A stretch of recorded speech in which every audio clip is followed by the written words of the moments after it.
So good to see everybody here. No, we had a good feast. I don't have to ask that. Places all over the world we've returned. And we have, most of us, returned now from our respective feast sites, having had, I'm sure, the most enjoyable gathering keeping God's laws and being there and proving that keeping God's laws work. And they work well. Consider, though, that for whatever reason, we lost our way somehow. And as a people, we failed to have access to those life-giving accords for a long time. For a long time. We would be left to our own devices to muddle along as best we could. And we would be suffering the automatic curses of not having that light that lights our path. That law would now only exist in a faint memory in the recesses of our minds, like a ghost haunting us. And then somewhere, somehow, some way, someone finds what is left of an old tattered copy of an Old Testament writings, and he brings the book to what is left of a priest, possibly and maybe the only one left in our time, in our age. He opens the book, and a light goes off in his mind. He reads and absorbs once again the life-giving words of a loving deity recorded long ago. In Deuteronomy 17, verse 18, whenever there was a new king anointed over Israel, the one thing that God made sure the king understood was that he knew the law. And in order for him to do this, when he would take the throne of his kingdom, he was to write down for himself in a scroll a copy of this law, the Pentateuch, which was taken from that of the Levitical priesthood. And he was to write it and he was to know it. And know it by heart. Tears fills the eyes of the priest, and he runs to the authority of the day, the leader of a wayward nation, and shows him what was found amongst the ruins of an old church, where once was practiced no more. Sounds strange to our ears? It happened this way long ago. We can read of it in 2 Kings 22. In 2 Kings 22, it's the story of the young king Josiah, who ascended to the throne of Judah as a result of the assassination of his father, Ammon. Josiah was 8 years old when he became king over Judah. And it says that he did that which was right in the sight of the Lord and walked in the ways of his father David. We can probably assume at only 8 years old that Josiah had a lot of help ruling, quite possibly from his mother, Jedidah, who was the daughter of Adiah of Boskath. If the meaning of the word lends any weight to how Josiah was raised, Adiah, meaning adorned by Jehovah, may hold a clue. Josiah's reign comes at a time after Judah had incurred great wrath from God as a result of the sins of Manasseh, who made Judah to sin exceedingly in God's sight. Whenever the two tribes that resulted after Solomon's reign were mentioned, the nation of Israel had a lineage of kings, and the nation of Judah had a lineage of kings. Whenever it spoke of the new king in the Israel lineage, it said, and he did that which was evil in the sight of the Lord.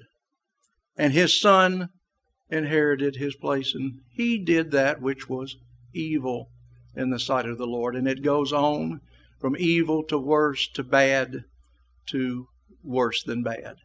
In Judah, at least, you would hear that when he inherited the kingdom, every once in a while you would hear he did that which was right in the sight of the Lord. May be the reason that Judah hastens going into captivity at least 150 years after Israel did. There were a few kings like Josiah that were willing to do what was right, but they had to know what was right. And that was contained within this book.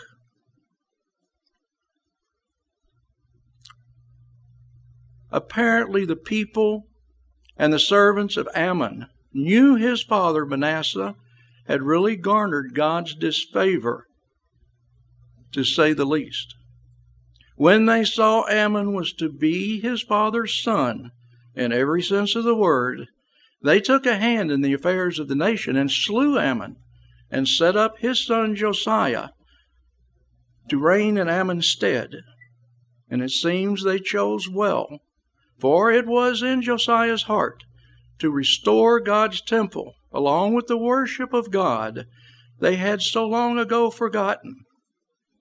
In the 18th year of Josiah's reign, word went out that the temple was to be restored from its broken state, and Hilkiah the high priest was to gather money to tackle the task at hand. In the midst of repairing the temple, an old dusty scroll was discovered.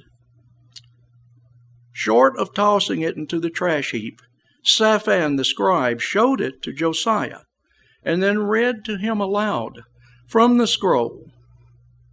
When Josiah heard what was contained within the scroll, the word of the book of the law, he was thunderstruck.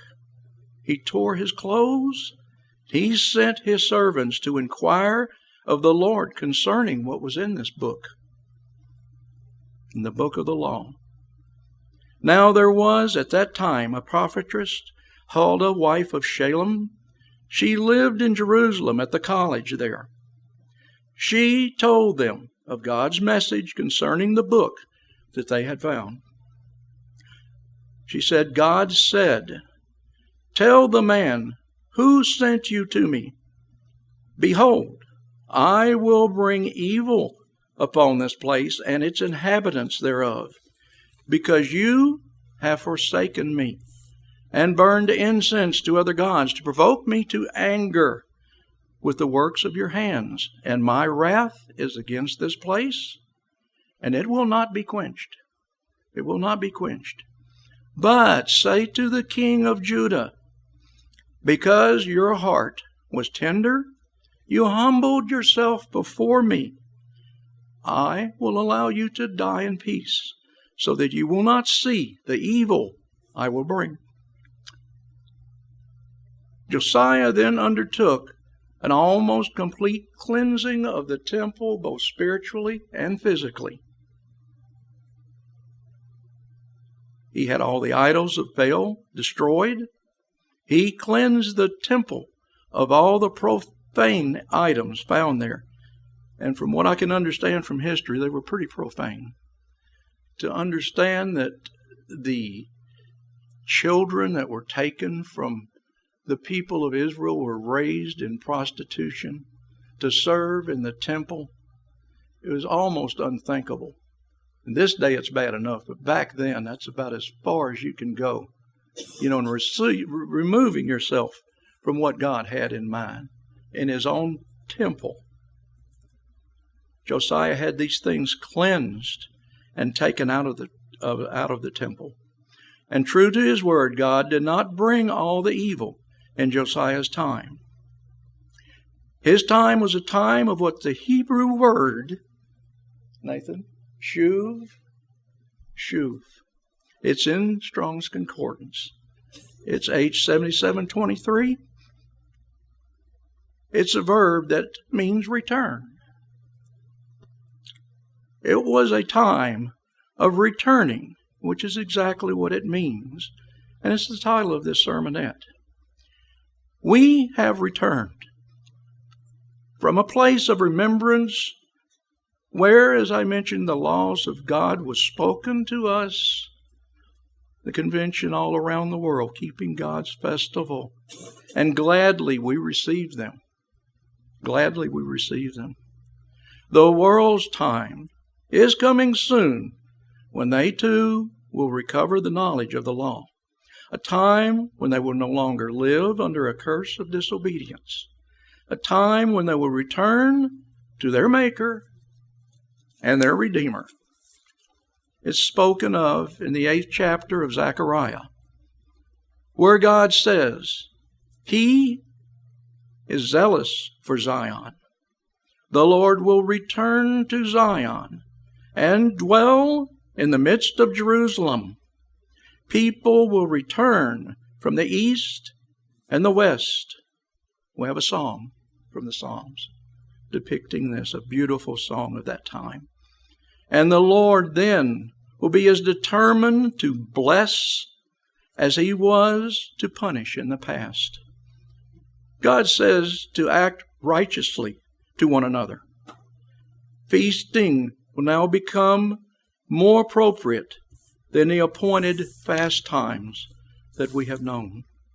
We will have the privilege of being before the people and with them in returning to our God and our Healer. Brethren, may peace indeed return to Jerusalem.